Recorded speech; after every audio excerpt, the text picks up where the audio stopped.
Il y a des journalistes à Rome. Il y a une délégation du Rwanda qui va représenter les journalistes du Rwanda. Il y a l'abbé Fidèle et deux consoeurs qui vont nous représenter à Rome. Le pape François dit à propos du journalisme, bien sûr, c'est plus qu'une profession, c'est une vocation et une mission. À l'occasion du jubilé du monde de la communication, le premier rassemblement jubilaire sectoriel de l'année sainte, le pape a reçu ce samedi, le 25 janvier, les journalistes et les professionnels de la communication. Le pape François leur a adressé quelques mots de remerciement pour leur travail, remettant ensuite son discours au préfet du Dicaster pour la communication, Paolo Ruffini, qui sera chargé de le transmettre aux participants à cette audience. Plus de 9000 journalistes, communicants et professionnels de médias et catholiques sont venus du monde entier pour participer au jubilé du monde de la communication. Premier grand événement de la naissante. Des rencontres, des réflexions autour de la communication sont au cœur de cet événement spécial qui se tient à Rome jusqu'au 26 janvier.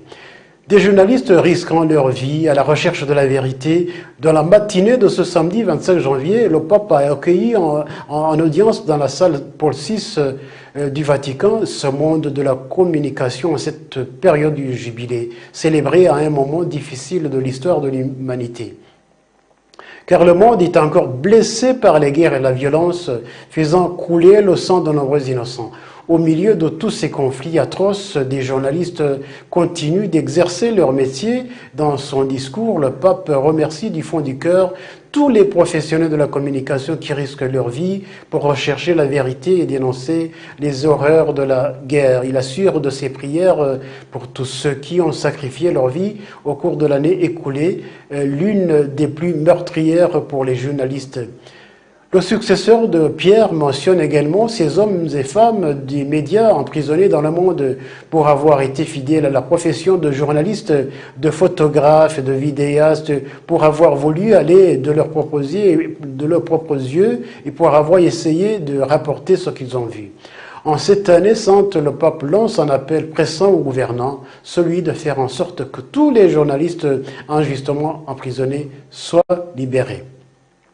Qu'une porte leur soit également ouverte par laquelle ils puissent retrouver la liberté.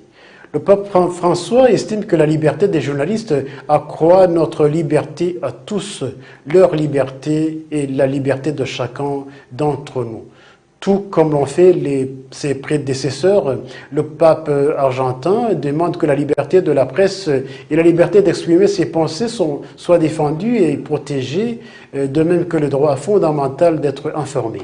Une information libre, responsable et correcte est un patrimoine de connaissances, d'expériences et de vertus qui doit être préservé et promu. Sans cela, nous risquons de ne plus distinguer la vérité du mensonge.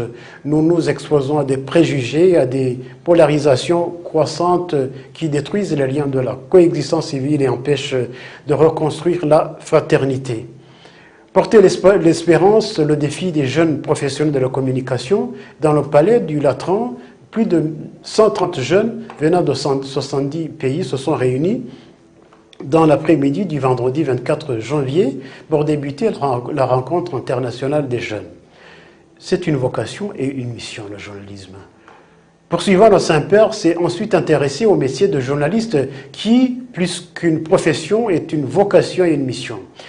Et dans son sens, interpelle-t-il, vous les communicateurs, vous avez un rôle fondamental à jouer dans la société d'aujourd'hui en racontant les faits et en les racontant de la manière dont vous les racontez. Le langage, l'attitude, le ton peuvent être décisifs et faire la différence entre une communication qui ravive l'espérance, construit des ponts, ouvre les portes et une communication qui, au contraire, accroît les divisions et les polarisations. La simplification de la réalité, a-t-il expliqué. Dans le cadre de cette mission précieuse, le Saint-Père exhorte les professionnels de la communication à se mettre du côté de ceux qui sont marginalisés, de ceux qui ne sont pas ni vus, de ceux qui ne sont ni vus ni entendus, et aussi à raviver dans le cœur de ceux qui vous lisent et vous écoutent et vous regardent le sens du bien, du mal, la nostalgie du bien que vous racontez et dont, en le racontant, vous êtes les témoins. S'armer de courage, a-t-il poursuivi. Le changement nécessaire pour vaincre le mensonge et la haine passe par le courage.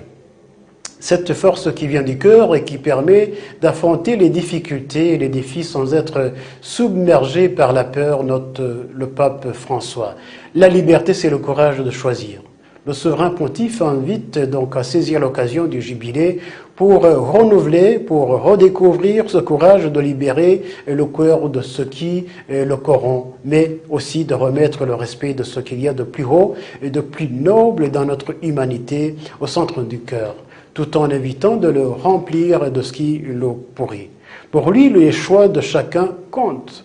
Une éducation aux médias, a-t-il poursuivi, pour éduquer les autres à la pensée critique, à la patience du discernement nécessaire à la connaissance et pour promouvoir l'épanouissement personnel et la participation active de chacun à l'avenir de sa communauté et fait comprendre l'évêque de Rome, nous avons besoin d'une éducation aux médias, mais aussi d'entrepreneurs et ingénieurs logiciels courageux afin que la beauté de la communication ne